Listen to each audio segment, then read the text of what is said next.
right, we're live. Ladies and gentlemen, welcome to another episode of Journey to Golf. We are back at the club at River Oaks in Sherman, Connecticut. They are friends of the podcast and friends in general. So if you find yourself in Sherman and you are looking for a great place to play some golf, try and see what you can do to get on at the club at River Oaks. Definitely a wonderful round of golf.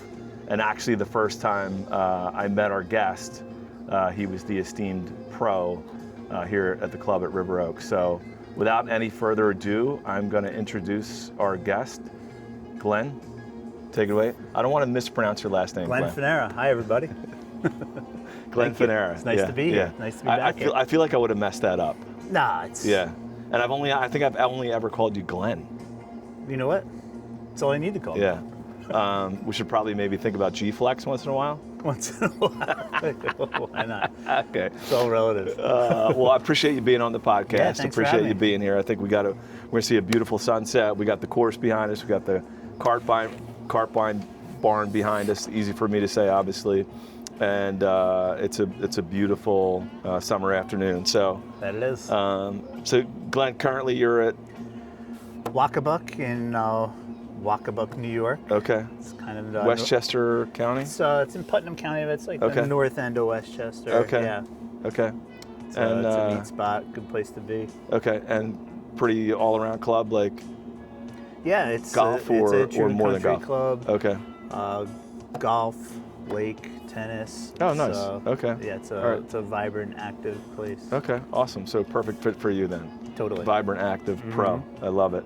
I thought maybe we could just start off a little bit with like your origin story around golf, like kind of how you got introduced to golf.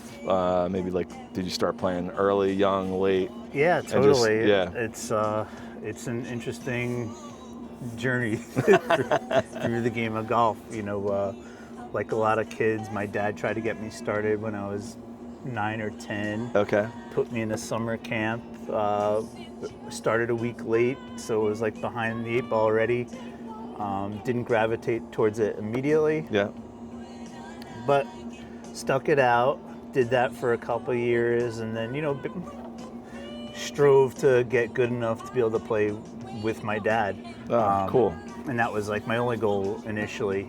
And then, getting into high school years, freshman year, I played on my tennis team, not golf.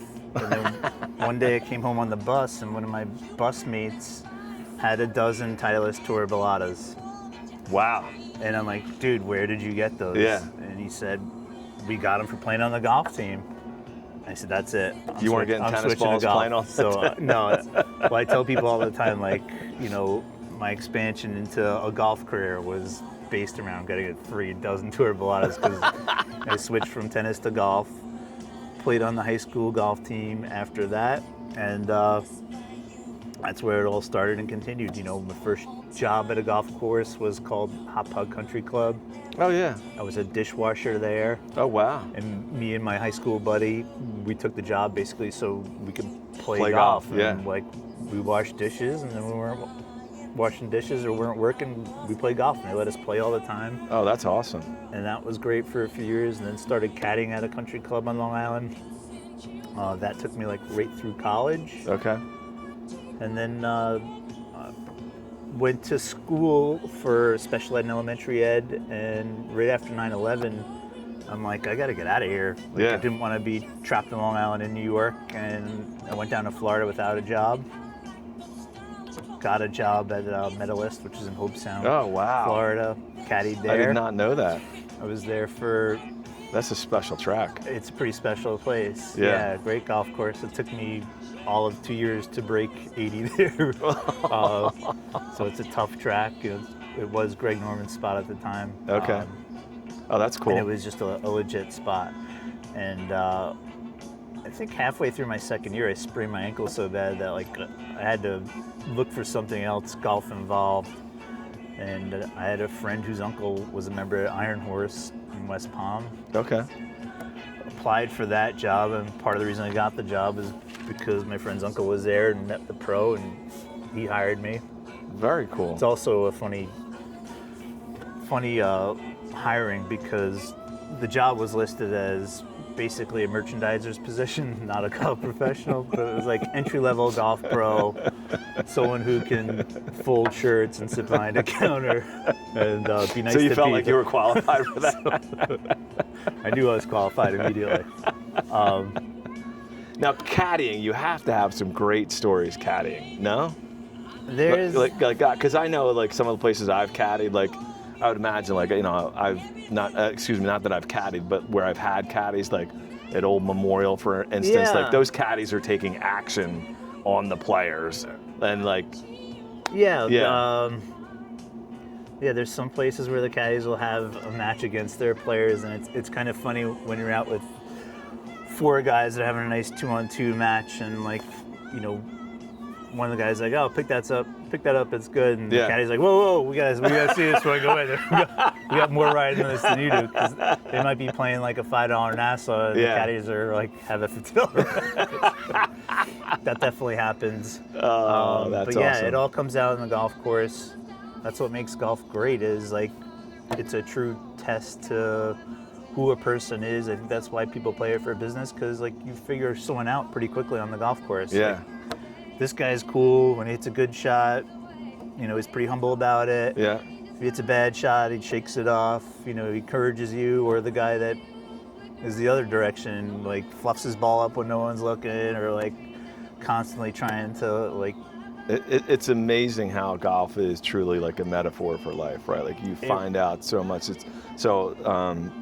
You know, in my career, I use golf a lot as a business tool. Right. And a couple of things that you just hit on, your ability to find out what a person's like, you'll know instantly on the golf course, and how they treat people, how they treat, you know, staff, how they treat other members that they're playing with, how they play. Are they fluffing it? Are they not counting a shot? Are they dropping a ball? Like, you just get to learn so much about a person. I think the other thing from a business perspective is your ability to have, you know, at a minimum, a 4-hour meeting with someone, like. Absolutely. Yeah. So I think that's cool. And then you're touching on some other important aspects that I think we've talked a little bit about on other episodes, is really just the ability to form relationships that are going to transcend that round, or even golf for that matter. Totally. So, I think my best friends in life to this point are like my golf buddies. Yeah. So I still have a core of friends that I played high school golf with that like I'm in constant contact with. We're all in different places and different ventures in life, but you know, we all connect from time to time. Might tee it up somewhere randomly. Oh, that's cool. And same with my college buddies. You know, in touch with some of them, and it's great. It's a great way to make connections and like yeah, for sure, form like good friendships. So I would assume. I assume that at some point, you know, so a little bit of injury, so you were caddying, had to do something else, so you get into this merchandising golf pro thing, and that was probably the pivot point where that was my first transitioned job to as becoming like a pseudo assistant golf professional, and you know, formed good relationships with the members there. Was able to give a few lessons. I started a kids program at this place that was like relatively successful for a small club, growing club. Cool. And it was a great experience. And I was there for 8 years. Wow. And then the reason I moved on from there is we ran some stack and tilt academies from the Ranger practice facility at Iron Horse, which one of my friends was like spearheaded the instructional aspect of it and the teacher certification of it. So I did their seminars like all the time. Got to see their instructors teach players and what they did. And Mulaney, who like kind of ran it, she had a job at Gardner's Bay on Shelter Island. Okay. And she's like, you got to come up here. Like, they need someone, and you'd fit in great. You're from Long Island. So then I went up there. Okay.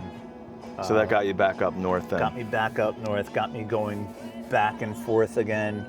I spent 3 years there, which was also awesome. Yeah. Again, you know, had a good experience there, taught a lot, learned a lot about golf myself, and made some connections and friendships that I still have now 10 years later. That's cool. Yeah. That's cool. Stack and tilt. Can you talk a little bit about that? I can talk I a little know bit just about in taking lessons from you, I think, I can't remember if you had me stacking and tilting or not, but I know that. I definitely did. Yeah. Yeah, the whole world tilts. Yeah. And the whole True. world tilts on its axis. So why shouldn't we as golfers? Okay. Really, just to sum it up quickly, it's just an explanation of what the best players do the most of to be successful golfers. So stacking on their left side. yeah, Mike and Andy kind of created this system in their experience from playing and taking instruction and watching what the best players do the most of, and they figured out all players stay like pretty centered throughout their swing. Okay. And figured out a system to explain that pretty like easily to people. And, somewhere in the golf instruction world, I think people were being informed that they need to make a big turn and move into their trail side and then go back to their lead leg to get power and hit the ball. And we kind of realized that no, that's like it's too much, you right? want to stay centered and keep it simple. And why shouldn't you turn in a circle around a fixed point? And that's all they've prescribed. And they kind of got a bad rap over the years in a lot of ways because I think they called out a lot of instructional faults. And people that were big name instructors. And we're just like, wait a minute, nobody does that. And that's kind of bullshit. And no, you just need to stay centered and finish forward. And there's other little details within that.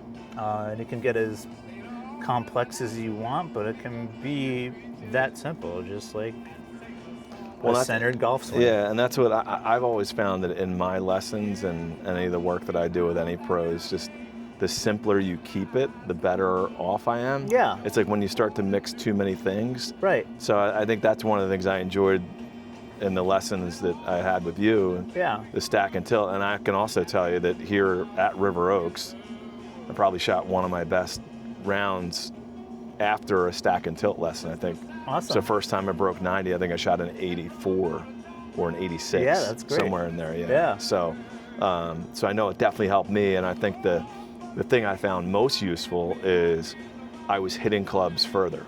Totally. Yeah. Right. And you would think, well, wait, how come I'm hitting the ball further? I'm making like a more centered swing without moving this way and that way, and how do I possibly hit the ball further? Well, like you're coordinating the parts better without moving all over the place. Yeah. So Yeah, and it's funny because I find that I don't know what you would technically call it, but I call it reaching. I find when I reach to try and get too much of a turn, that's when stuff goes sideways on me, and I'm either popping the ball up or whatever. So maybe I do well to get back to stack and tilt, for sure. Simplifying things, centering things, and making it repeatable. So as we're on the topic of lessons, without diming anybody out, like any memorable lessons, positive or negative, or was there a student that you worked with where like you had a breakthrough and you're found it super rewarding, or Yeah, it's many of them. One right here at River Oaks, there was a member, a lefty, who I was giving a bunch of lessons to. So lesson or two here or there, once or twice a week. Probably like a 19-20 handicap at best. Yeah. And he came in from his round one day. He was having lunch here, and I'm like, Mark. Sorry, story's out, but it's a good story. Mark, how did you play? Sorry, Mark. So how did you play? He said, I just shot 36 on the back nine. So he shot even par on the back nine. He's 20 handicap. Wow. Yeah. Low probability of that happening. Yeah, if you're like a bogey golfer, coming in shooting par, there's a pretty low probability of that happening. But he did it. Like everything clicked, and that was one definite rewarding one. Yeah. Had people a lot of times come in and say, well, you just had the lowest round of my life, or like, Glenn, I can't believe you changed my whole golf game. Yeah. Not change your golf swing. Yeah, we make changes for sure. Yeah. But maybe just a different mindset of like what has to move where or what doesn't have to move. Simplifying things, right? Oh, that's cool. Yeah. Any frustrations Yeah. Certainly, there's frustrations out there. I try and make everything relative to other things you may do. So, a beginning golfer maybe hasn't played golf before. I had a lady once who was trying to tell her all the right things to do, like finish forward, straighten your arms, and it wasn't going well. And I said, well, think about like if you're playing tennis, you're hitting a forehand, you swing your arm, you're finishing forward. Yeah. I've never played tennis. Throwing a ball, you take your arm back and you go. I've never played any sports. I'm like, all right, well, if you're just like throwing a pail of water, like how would you do it? Trying to make non-golf references to, make you swing better. Yeah. So I had a lady that was just like, it wasn't clicking, and at one point she's like, no, I can't do that. I'm gonna. Yeah. All right. Well, then you have to let it all out. Yeah. So there are points we have to break it down, into a simplest form to make it better. Yeah.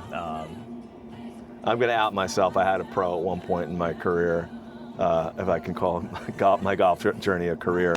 He spent 2 hours on the range with me one afternoon because he's like, I thought you were going to give up the game. I'd gotten my swing into a spot where I could barely get a ball off the ground. It happens. And I was thankful because I had buddies that were waiting for me, and they're literally like, you were down there for 2 hours. Like, what was going on? Like, Travis kept me down there. Travis Diebert, shout out to you.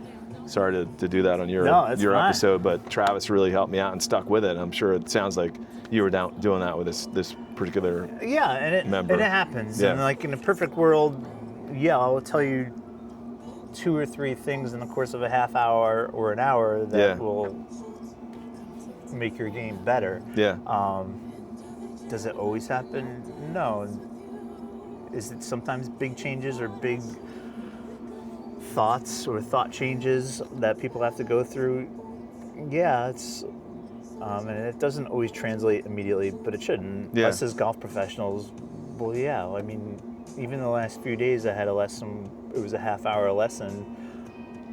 It wasn't going great, and it was well over a half hour at that point. But like, you couldn't leave the lesson person until we had some like positive Yeah. takes from it, and we got there. That's cool. Yeah. That's very cool. Yeah, and I always tell people, like, golf is a game of opposites, all right? Interesting. If you think you need to, like, move back, well, you probably need to move forward. Or if you think you need to keep your head down, well, you've probably moved it down too much or down too much the other way. Yeah.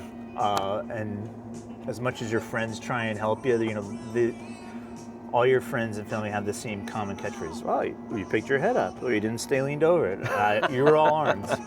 And then I come in the next day and tell someone, like, I want you to swing your arms more, and I want you to pick your head up so you can finish forward. Like, wait a minute. My friend just said the opposite. So. Yeah. My friend just says stay still. Yeah. It's not the same exact remedy for every person either. Like some people need different verbal cues, right? Yeah. No, I got wonderful, unsolicited teaching today that I was casting. Wow. And I did not find it helpful, by the way. Someone told you that your playing partner told you, you're casting the club. What does that even mean? And maybe I did it on one I don't swing. Fish. I don't even know what that means. No. I know what it means, but I just think it's funny that right. It's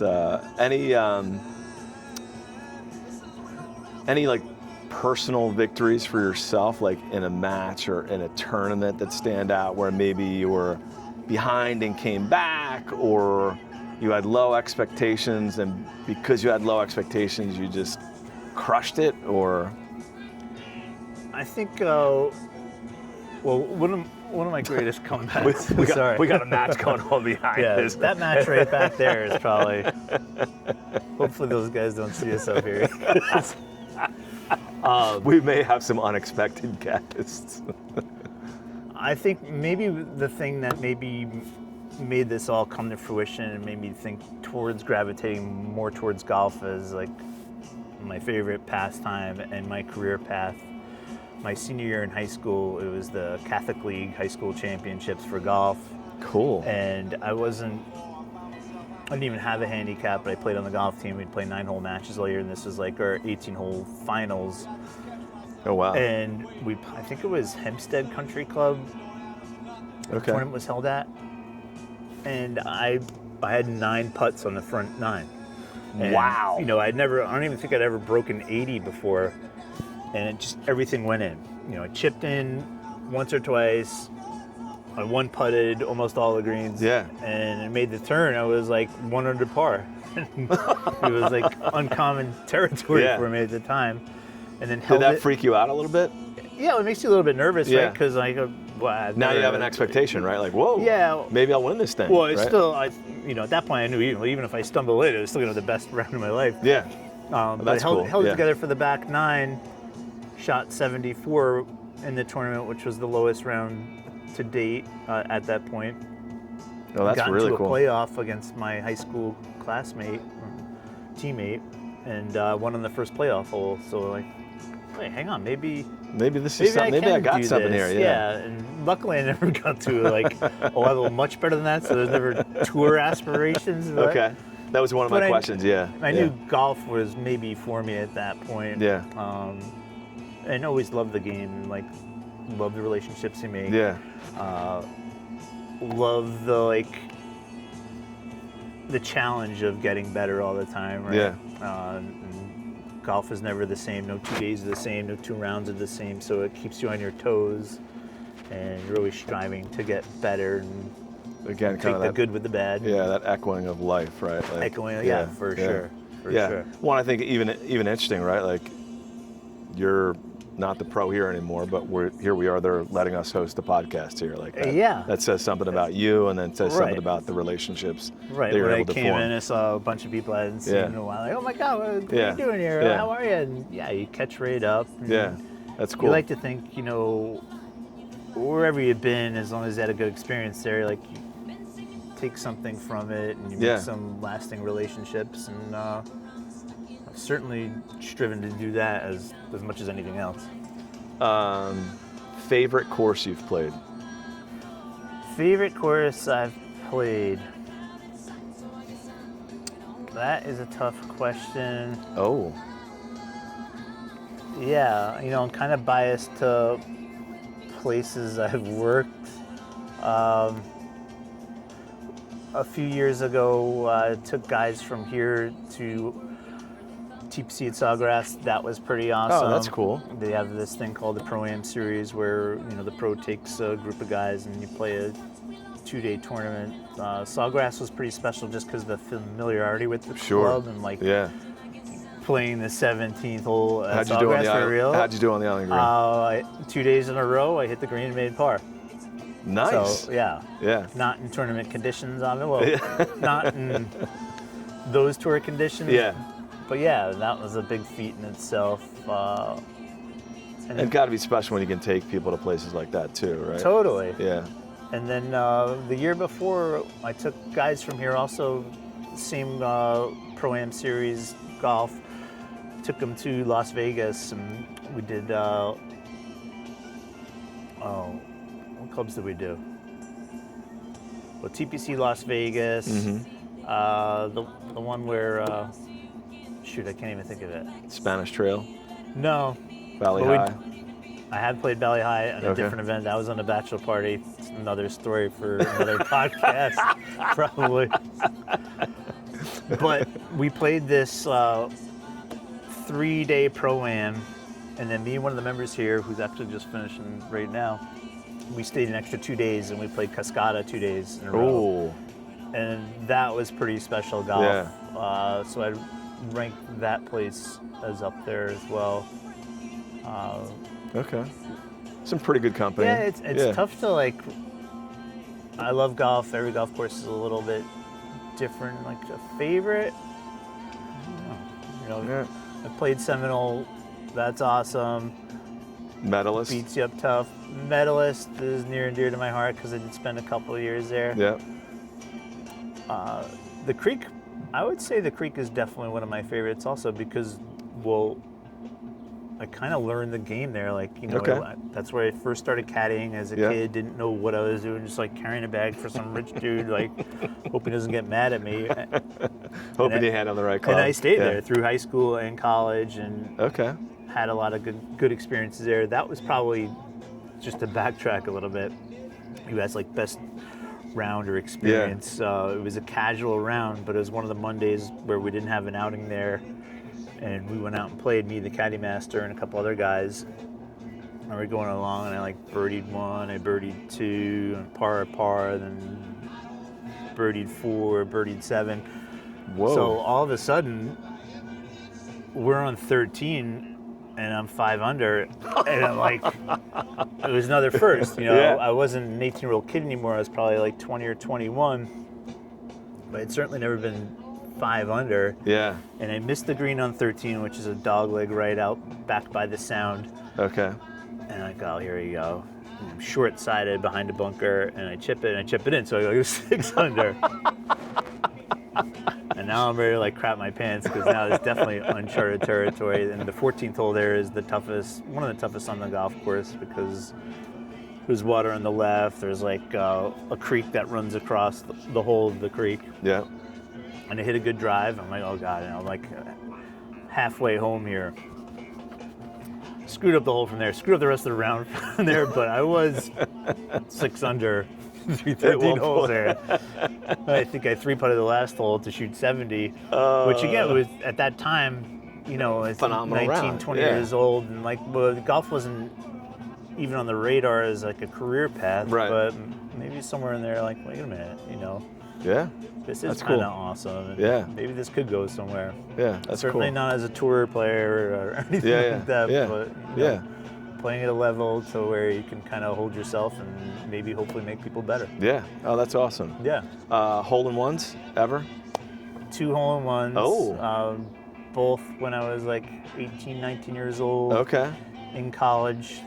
This is a great story too. So my friend Rick, who went to community college with, he invited me to work with him at this outing at Swan Lake on Long Island. And we were just like volunteers, like witnesses on a par 3. We're running drinks back and forth. And after the outing, we could play. Like, Yeah. They all went in for their lunch and awards and stuff. So Rick and I played, and Rick and I were decent players, and we'd always have a match. Yeah. You know, there's one thing that I always try and do, and always try and tell people, like, have some sort of match, even if Yeah. it's not ultra competitive, just something to play just for, right? do something, Yeah. right? Yeah. So we're playing, he's kicking my ass.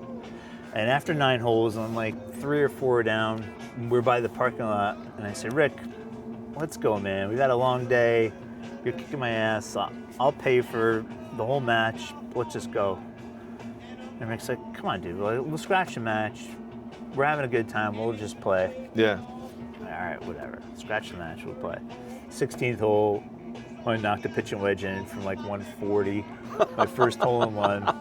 And I was definitely not 21 at the time. The group in front of us, so it was 16 green, the 17th tee is right behind it. So we saw it going. The guys on the tee saw it going. They went nuts.